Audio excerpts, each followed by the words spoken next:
On a pitch-black mountain path, a single lantern sways in the heavy fog, casting a dim and uneasy halo of light. A crisp yet hollow bell rings through the night. Sheets of yellow spirit money flutter in the wind like startled night moths. Several tall figures, wide-brimmed bamboo hats on their heads, long black robes draped over their bodies, move stiffly along the mountain trail, hopping forward in rhythm with the bell. The lantern bearer suddenly turns his head and whispers a warning to anyone secretly watching from behind. Don't look back. Don't make a sound.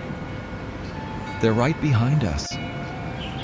This is not a fictional horror tale, but a scene that once truly lingered in the misty midnight air of western Hunan. The mysterious ritual known as corpse driving.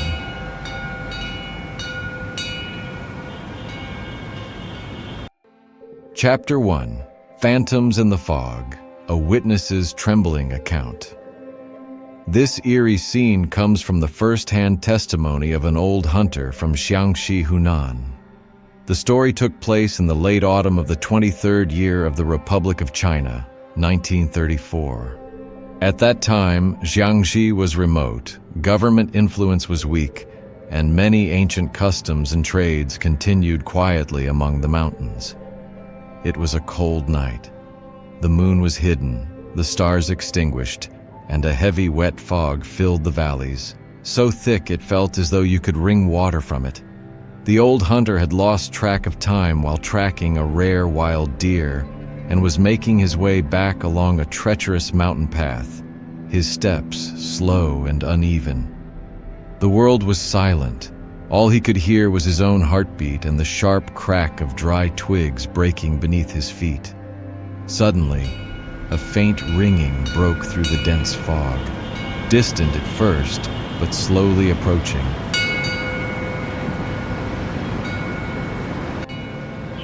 The sound was crisp, but it carried a chill that seemed to burrow straight into his bones. The hunter froze. Instinctively, he followed the rule his ancestors had passed down. He darted into the thick bushes beside the path, barely daring to breathe.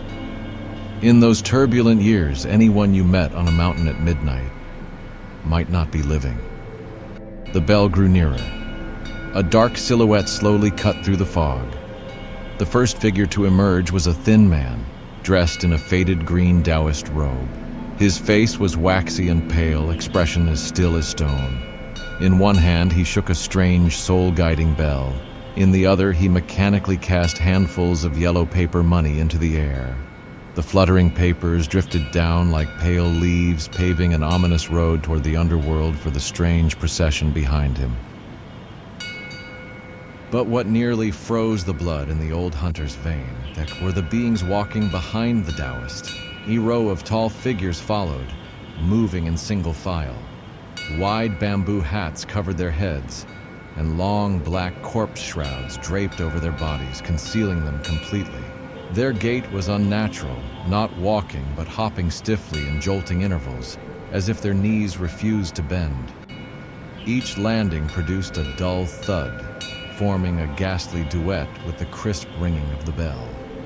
The hunter's heart hammered against his ribs. He clamped both hands over his mouth. The corpse procession passed just a few meters in front of him, carrying with it a chill that seeped straight into his bones. Then a sudden gust of sinister wind lifted the edge of the shroud covering the last corpse in line. In that faint sliver of lantern light, the hunter saw a sight he would remember for the rest of his life. A stiff pair of mud-caked feet. And most striking of all, a bright crimson talisman, drawn in vermilion cinnabar ink, was fixed around the corpse's ankle. But the horror did not end there. When the entire procession finally passed, the hunter instinctively looked toward the path they had come from. The muddy trail held only one set of footprints, those of the corpse driver. The bodies that had hopped along behind him left no trace, not a single print in the wet earth. This single moment became the nightmare that woke the old hunter on every rainy night for the rest of his life. Chapter 2: Tracing the Roots, a 1,000-year obsession with returning home. Why did the eerie tradition of corpse driving emerge in the deep mountains of Xiangxi? The answer lies in its harsh geography and ancient beliefs. Xiangxi sits in the rugged Wuling Mountains, where steep terrain and poor roads long isolated the region. Locals often left home to work in Sichuan or Guizhou, yet dying far from one's native soil was a deep fear for all Chinese. Bringing a body back to the ancestral land was seen as an unshakable duty of the living. In an era when everything depended on human strength to cross mountains, transporting a corpse was costly, far beyond what most families could afford. Caught between harsh reality and the deep-rooted need to return the soul home, a mysterious and more affordable method arose: corpse driving, allowing the dead to walk back themselves. Legend says its spiritual origin reaches back to the ancient battle between the Yellow Emperor and Qiu. After the slaughter, Qiu mourned his fallen warriors and refused to let their souls wander in foreign lands. His strategist performed a ritual, and the dead rose silently, following him on their long road home. This was the earliest tragic prototype of corpse driving. Thus, the force behind corpse driving was never black magic. It was compassion and a heavy vow made to the dead. And because of this profound reverence for the departed, the profession carried strict iron laws known as the 3 types not driven. 1. Those who died of illness. Their souls are already summoned by the underworld. The ritual has no anchor. 2. Those who drowned or hanged themselves. Their spirits have been lured away by water ghosts or substitutes and refuse to return. 3. Those struck by lightning, burned or dismembered. Their bodies incomplete, their soul essence scattered. The ritual cannot take hold. Behind these rules lies the ancient belief that only a complete body and peaceful soul can truly return home.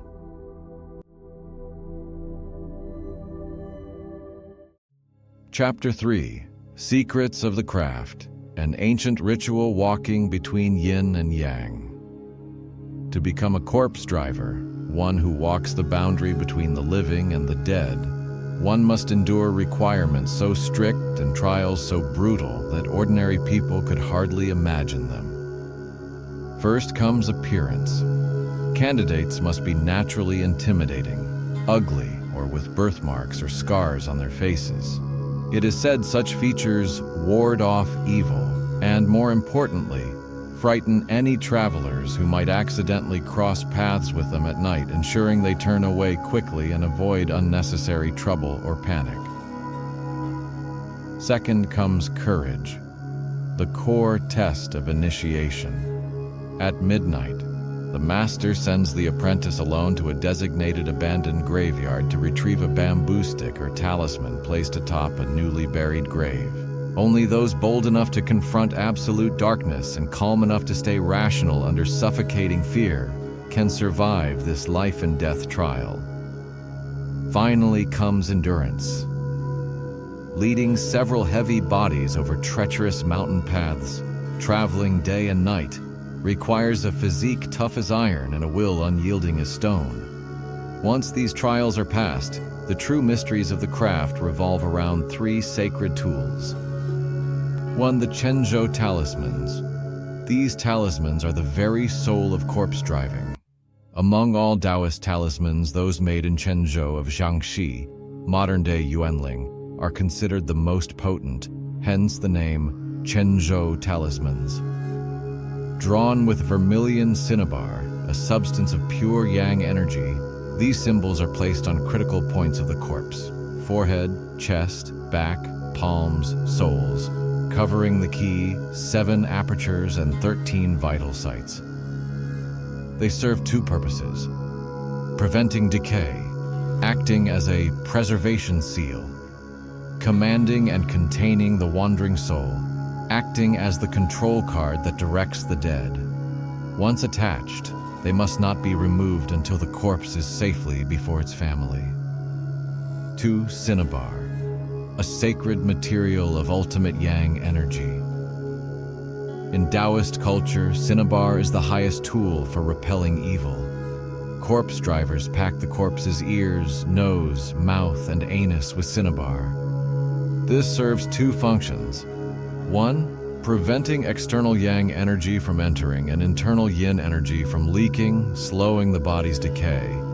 Two, subduing any lingering, restless fragments of the spirit, ensuring a smooth journey. 3. The soul-guiding bell. Its sound is not for the dead, who cannot hear, but for the wandering spirit that still hovers nearby, guiding it toward home. The bell's rhythm is unique. One long chime, one short. This pattern, paired with the corpse driver's low, muffled incantations passed down through generations, forms the soul command system that directs the corpses to march, turn, or halt. A folk saying warns, if you hear the corpse driver's bell at night, clear the road at once.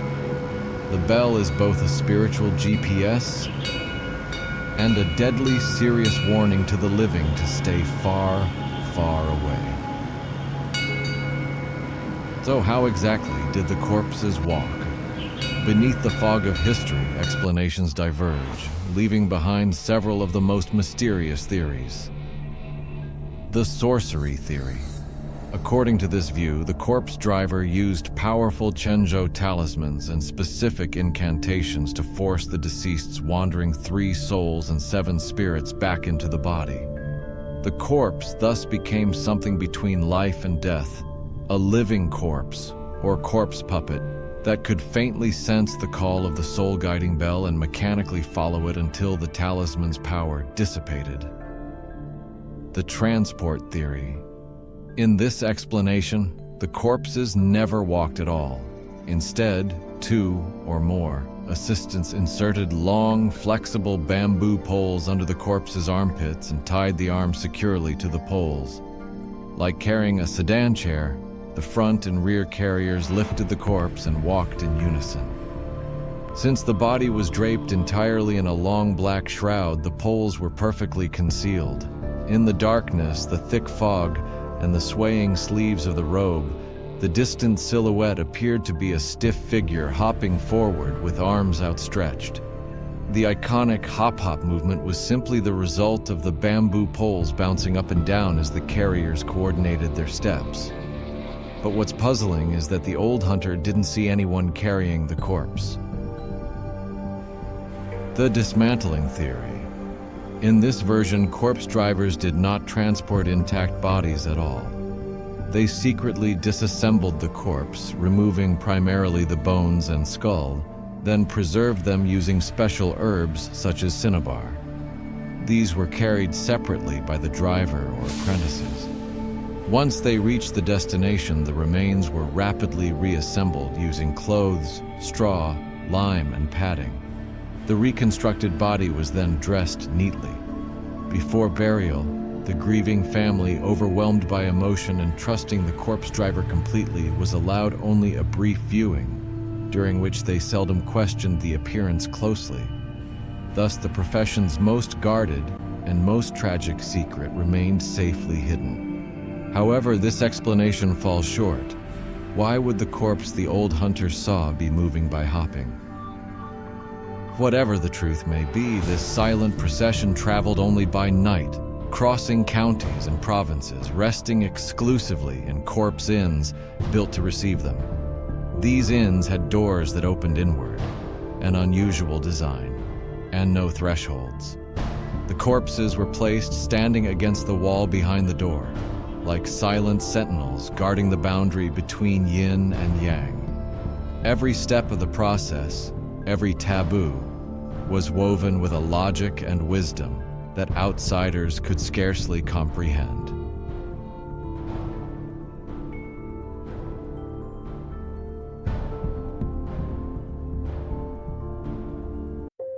Fading footsteps in the mist.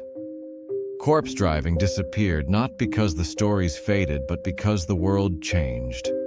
Roads reached deep into the mountains. Families could bring loved ones home by car. Without the dark nights, the quiet trails, or the need for such work, the craft simply had nowhere left to survive. Yet the legend remains. People still speak of the dim lantern light, the steady bell, and the figures that seemed to move without life of their own. Whether it was skill, illusion, or something beyond understanding, no one can say for sure. What we do know is simple. Those who walked the mountains believed every soul deserved a way home. And maybe, on certain misty nights, that bell still echoes where the living cannot go.